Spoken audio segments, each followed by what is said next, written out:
Hello everyone. इस video में हम हेमिंग कोड के बारे में डिटेल में स्टडी करेंगे। तो सबसे पहले हम हेमिंग कोड के डेवलपमेंट की बात करते हैं कि हेमिंग कोड को बनाया किसने था। देखिएगा, हेमिंग कोड को रिचर्ड हेमिंग ने बनाया था। ऑल्दो एरर डिटेक्शन और करेक्शन मेथड में आपने पैरिटी और चेकसम मेथड को प्रीवियस वीडियो में डिटेल में स्टडी कर रखा है, लेकिन इन दो मेथड का एक ड्रॉबैक था। वो क्या था कि पैरिटी मेथड या फिर चेकसम मेथड वो सिर्फ और सिर्फ एरर को डिटेक्ट कर पाता था, वो एरर को करेक्ट नहीं कर पाता। इसी ड्रॉबैक को रिचर्ड हेमिंग ने दूर किया था हेमिंग कोड बना के। इसलिए हेमिंग कोड जहां डाटा को एरर को डिटेक्ट कर सकता है, साथ ही साथ उस एरर को करेक्ट भी करने की फंक्शनैलिटी रखता है। बात समझ में आया कि हेमिंग कोड एरर को डिटेक्ट करने के साथ साथ करेक्ट भी कर सकता है। इसके लिए हेमिंग कोड आप किस डेटा यानी किस बीट के पोजीशन में, याद रखिएगा ये पोजीशन शो कर देता है कि डाटा के किस पोजीशन में एरर है, किस बीट के पोजीशन में एरर है। उसके बाद जिस पोजीशन पे एरर है उसको करेक्शन करने के लिए वहां पे वंस कॉम्प्लीमेंट का यूज करके डाटा को करेक्ट किया जाता है। फर्दर अभी थोड़ी देर बाद हम इसके प्रोसेस को समझेंगे बाय प्रैक्टिकली। अभी मैंने इसे सिर्फ थ्योरी में समझाया। अब देखिएगा, चूंकि हेमिंग कोड एरर को डिटेक्ट करने के साथ साथ करेक्ट भी कर सकता है, इसलिए इसको सेल्फ करेक्शन कोड भी बोला जाता है। बात क्लियर है? अब आइए दूसरा। अब हेमिंग कोड अपने आप में काफी अच्छा था, जहां पे डाटा को डिटेक्ट करने के साथ साथ करेक्ट भी कर सकते थे, लेकिन यहाँ पे एक छोटा सा ड्रॉबैक रह गया कि हेमिंग कोड सिंगल बिट अगर एरर है तो उस एरर को डिटेक्ट करने के साथ साथ करेक्ट भी कर सकता है। लेकिन अगर बर्स्ट बीट एरर है, याद रखिएगा सिंगल बीट एरर में तो कोई प्रॉब्लम नहीं है, लेकिन बर्स्ट बीट एरर है तो इस केस में ये सिर्फ और सिर्फ डिटेक्ट ही कर पाता है, करेक्ट नहीं कर पाता। इसके लिए जब मैं आपको नेटवर्किंग पढ़ाऊंगा तो उसमें आपको बताऊंगा कि एक सीआरसी मेथड होता है, साइक्लिक रिडंडेंसी चेक, तो वहां पे बर्स्ट बीट एरर को भी चेक कर सकते हैं आप। अब आइए नेक्स्ट है हमारे पास पैरिटी मेथड। इस केस में हम पैरिटी मेथड को यूज करते हैं। कैसे, अभी हम देखेंगे थोड़ी देर बाद। बस आपको देखिए ये ध्यान में रखना है कि पैरिटी मेथड आपके दो तरह का है। पैरिटी मेथड में इवन पैरिटी और ऑड पैरिटी के टर्म्स को यहाँ पे हम यूज करने वाले हैं। क्लियर है? अब देखिएगा, अब लास्ट पॉइंट है, इसे डिस्ट्रीब्यूटेड पैरिटी चेक कोड बोला जाता है। अब ये बात कैसे हम इसे डिस्ट्रीब्यूटेड पैरिटी कोड बोलते हैं, बाय प्रैक्टिकली इसे हम समझते हैं। तो ये इसके कुछ पॉइंट्स थे जो थ्योरेटिकल क्वेश्चन के पॉइंट ऑफ व्यू से काफी इंपॉर्टेंट था।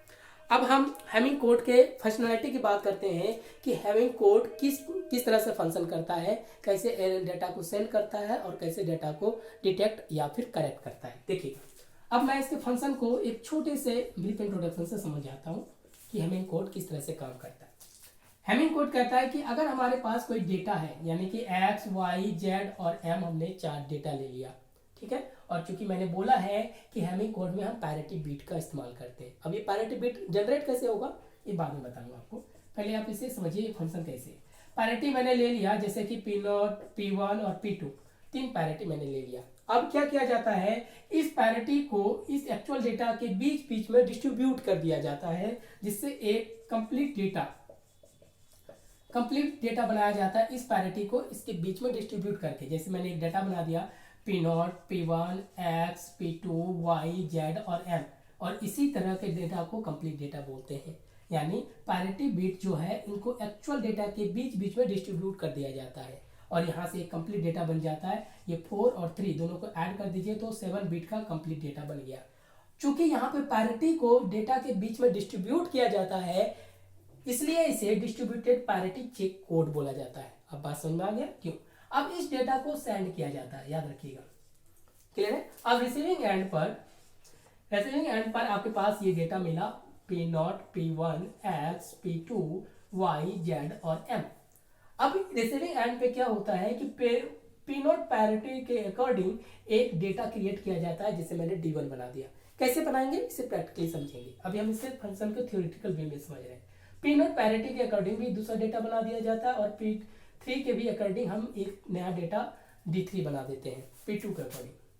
क्लियर है? अब इन डेटा को कंपेयर करने पर, याद रखिएगा यहाँ पे इन तीनों डेटा को कंपेयर किया जाता है। कंपेयर करने पे हमें एग्जैक्ट वो पोजीशन मिल जाता है।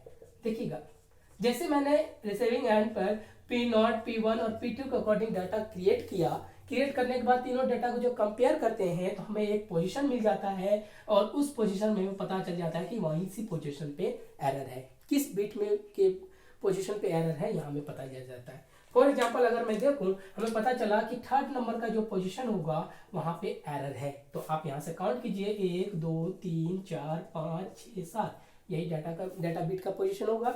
हमें पता चल गया कि ये इस बिट में एरर है, जो इस कंपैरिजन से पता चल जाता है। क्लियर है। अब x की वैल्यू को सुधारने के लिए यहाँ पर वंस कॉम्प्लीमेंट का यूज किया जाता है। ये देखिएगा वंस कॉम्प्लीमेंट क्या कहता है कि अगर x की वैल्यू 0 हो तो उसको 1 में कन्वर्ट कर दीजिए, या फिर 1 हो तो उसको 0 में कन्वर्ट कर दीजिए, जिससे आपको करेक्ट डेटा मिल जाएगा। तो क्लियर है। तो इस तरह से हैविंग कोड काम करता है कि एक्चुअल डेटा के साथ पैरिटी को डिस्ट्रीब्यूट करके कंप्लीट डेटा बना दिया, इस डेटा को सेंड किया गया, सेंड करने के बाद पैरिटी के अकॉर्डिंग अलग अलग डेटा बनाया जाता है और इस डाटा को कंपेयर करने के बाद एक पोजीशन ऑटोमेटिक यहाँ पे मिल जाएगा आपको।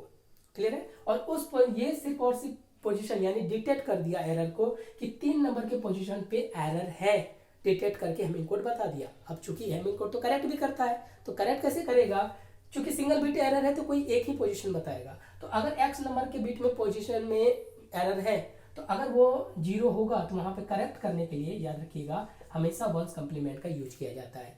0 को 1, 1 को 0 में कन्वर्ट कर दीजिए, हमारा एक्चुअल डेटा प्राप्त हो जाएगा, जिससे हमारा डेटा को डिटेक्ट करने के साथ साथ करेक्ट भी हो जाता है। क्लियर है। तो ये आपको मैंने एक छोटा सा एग्जांपल बताया कि कैसे हैमिंग कोड काम करता है। इन सब का प्रैक्टिकल अभी हम देखने वाले हैं विद एग्जांपल। देखिएगा अब हम इसे समझते हैं प्रैक्टिकली। देखिए अभी जस्ट मैंने बोला कि डाटा अगर हमारे पास यहाँ है, अब हम इसको प्रैक्टिकल करके देखते हैं कि डाटा अगर हमारे पास 4 बिट का है, मैंने ले लिया, तो अभी मैंने कहा था कि डाटा के साथ हम पैरिटी बिट का यूज करते हैं। ये लीजिए पैरिटी।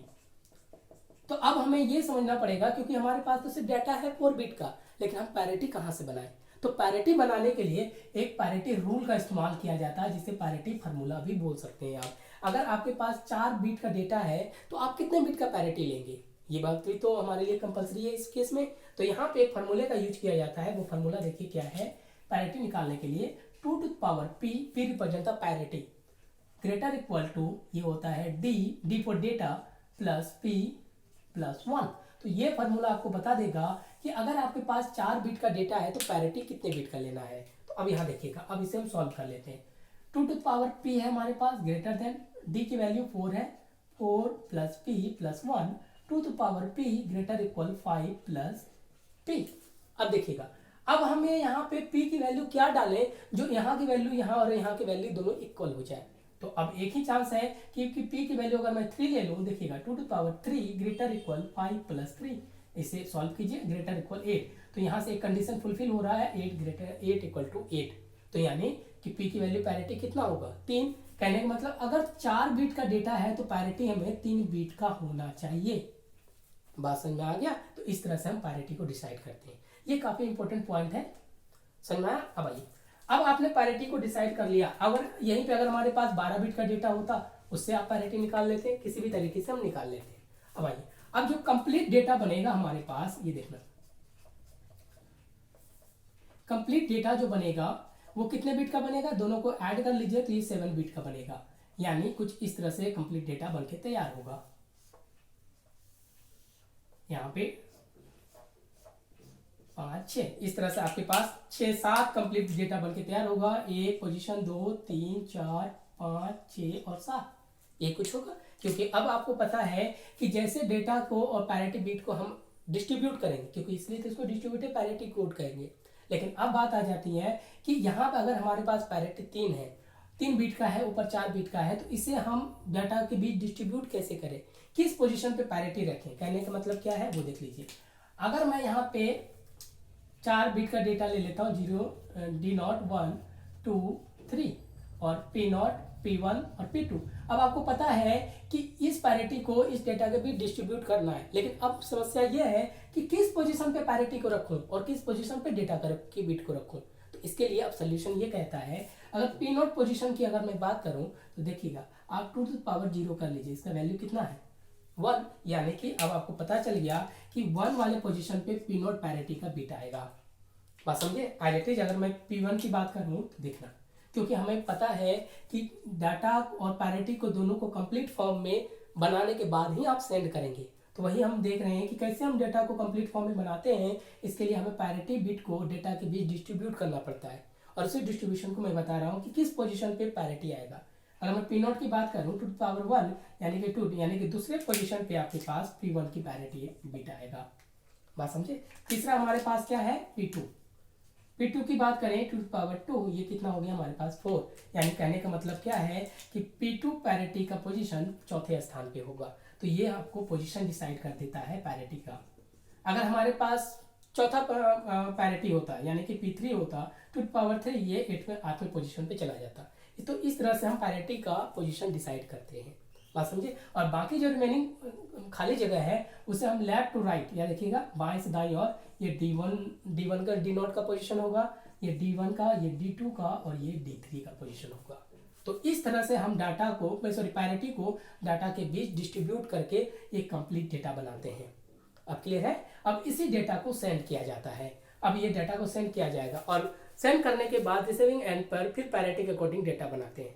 वो कैसे, तो नेक्स्ट वीडियो में हम इसके बारे में फर्दर डिटेल में स्टडी करेंगे। Thank you.